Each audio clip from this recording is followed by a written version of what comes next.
Belden N Nama's prison dreams. A couple of steps to go. The Sandline International mercenaries arrived in Papua New Guinea in February 1997.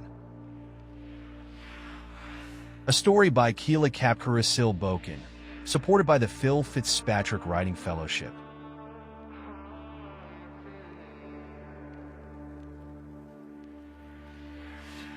Brigadier General Jerry Sinjarak, the Army chief, denounced the Sandline deal and called on Sir Julius Chand to resign. So Sir Julius sacked him. But the PNG Defense Force refused to cooperate with his replacement. Brigadier General Sinjarak retained the support of the 4,700 members of PNG's army. All these events unfolded when I was a first-year student at the University of Papua New Guinea. The PNGDF soldiers made a new home at the university's Forum Square. The university students and the soldiers unanimously opposed Sir Julius hiring the mercenaries to flush out the Bougainville Revolutionary Army. The police force was true to its constitutional duty and tried its best to protect the lives of civilians as well as public property and assets. But there were a couple of instances where the police and the Defense Force soldiers came close to firing shots at each other. At the beginning of their protest, the students and the soldiers shared food from the university mess. This show of solidarity and camaraderie was consistent with the traditional PNG way of preparing for tribal warfare. There were 5 Defense Force officers heading the protest: Major Walter Enuma, Captain Bola Renegi, Captain Belden N Nama, Lieutenant Michael David, and 2nd Lieutenant Linus Osaba. These soldiers played a crucial role in stopping the mercenaries from going to Bougainville to kill and murder the BRA fighters.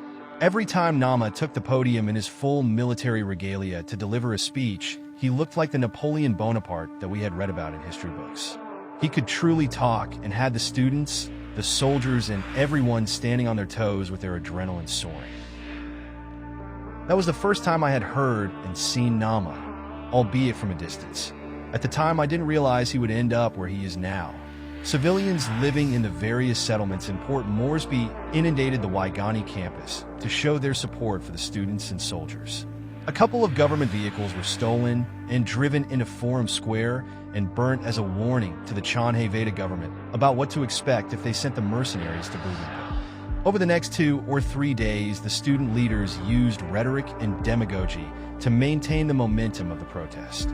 Some dissenting students who claimed that the leaders were using the crisis for their own means were harassed. So were students who didn't get involved in the protest and tried to attend normal classes. Fearing intimidation, they refrained from schoolwork and sat at Forum Square listening to the student leaders talking about Tiananmen Square and the liberation movements in Latin America and Africa. People like Fidel Castro, Che Ernesto Guevara, Nelson Mandela, Hugo Chavez, and other revolutionaries were hailed and used as examples of the approach needed in the crisis. Few of the civilians, students, and soldiers had an understanding of the nature and rationale of the deal signed by the Chand Veda government with Tim Spicer of Sandline International. They only had the opportunity to hear the side of the story espoused at the UPNG Forum Square. The 2 daily newspapers were burnt or destroyed if they reported on the advantages of the deal to have the mercenaries eliminate the BRA. The organization Melanesian Solidarity, MELSOL, was part and parcel of the protest and was very vocal. Jonathan Bohr, Petty Lefanima, and Paus Parkop were some of the leaders of MELSOL and made names for themselves during the crisis. Some student leaders like Tom Olga and David Aurora also became well known because of the crisis.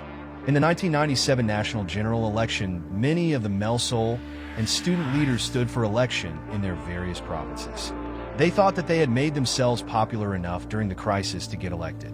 But in the end, only one of them, Petty Lefanima, was successful and joined the other new faces, like the late Fr. Robert Lack in Parliament. During the protest, students, soldiers, and the general public and various opportunists slept outside both the northern and southern gates of National Parliament, demanding that the Chand Veda government tear up the deal with Sandline International. Eventually, the 40 Sandline mercenaries were sent packing from Port Moresby and never set foot in Bougainville nor fired a shot there. Sir Julius Chand resigned on March 26, 1997, taking with him his deputy, Veda, and defense minister. So, Mr. Speaker, in the interest and for the good And in order to diffuse what is something that I consider to be a little bit explosive outside, I myself will step aside.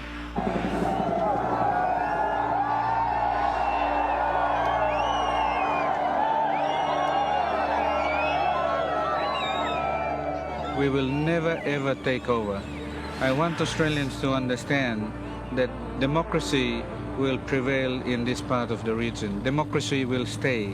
What I have done, Australia, is that I have saved democracy. I have protected the constitution of this country.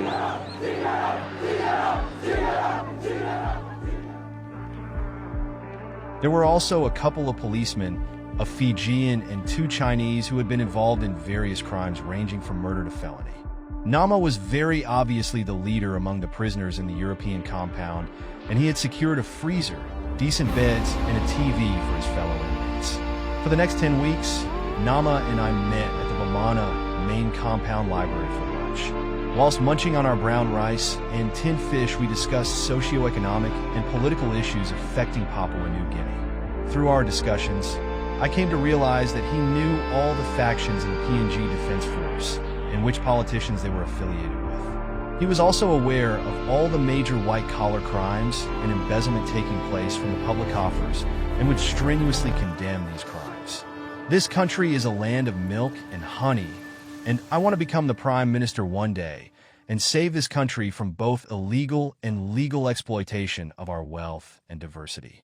We are too polite to foreigners, and that in itself is setting ourselves up for ambush by greedy foreign corporate organizations who are obsessed with profits, cheap labor, and compliant markets. PNG's interest is the last thing on the priority list, Nama said.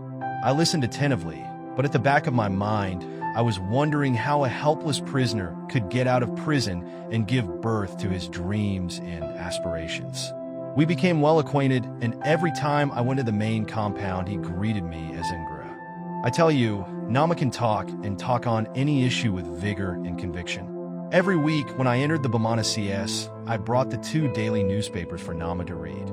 He would read through them, making comments on all the political rhetoric and grandstanding by politicians and corporate organizations. He had an opinion on how it could all be done better with less cost or no cost to catalyze hugely successful results. And I was impressed with his ideas, but deep down in the bottom of my heart, I was underestimating him and was sure that he would die without realizing his dreams, not least because of his prisoner status. Then in 2003, the news was splashed on the front page of both dailies that Nama had been granted parole for his part in the Sandline crisis. He quietly returned to his Bawani forest like Robin Hood did to Sherwood Forest in English folklore. I don't know what he did between 2003 and the eve of the 2007 national general elections. In 2007, he stood for the Vanimo Green River open seat and won. He returned to tackle his arch-enemies at the Waigani House Tambaran, Parliament, and the Galleries of Justice.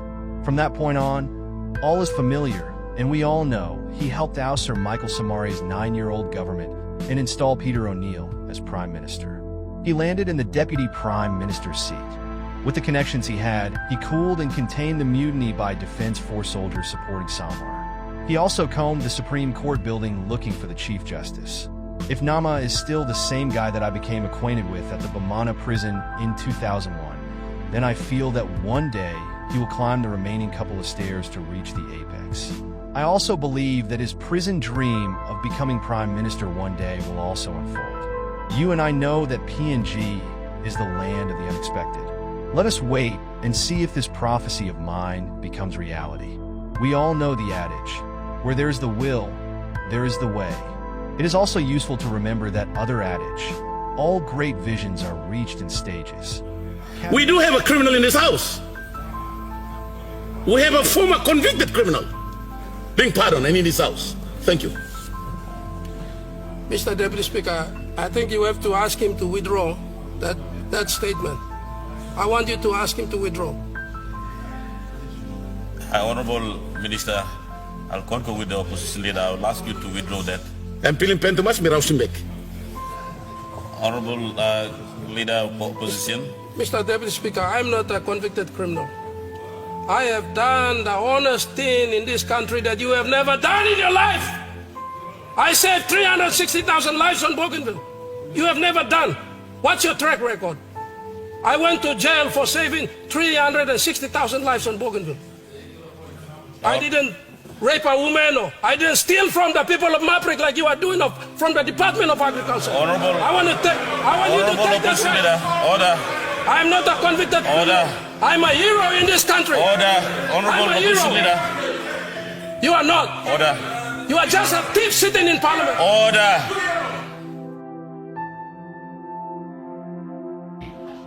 Me Jacob spoke of 100 Lowiwek, where all soldiers from me want them all South African soldiers only trained to go and kill and wipe out the entire island of Bougainville. Me Jacob spoke of 100, me arrest him all the South African soldiers, put him all go inside Los Lafoco 100, talking pilot no all the hostess that this aircraft is under the command of Captain Belden N Nama. Me Karim Olikam lo Port Moresby, me Jacob 767, Big La Balusia. Me hijack him 767, put him all get this mercenaries go inside the 767, and I flew them out of Papua New Guinea to Singapore to go back to South Africa. Successful operation within 72 hours. Just imagine, from the defense force to the prison, from the prison to freedom, and from freedom to the parliament. Why can't we do it? This country is dying. Corrupt politicians are killing this country. Together, let's save Papua New Guinea. Thank you, Belden N Nama, for your service.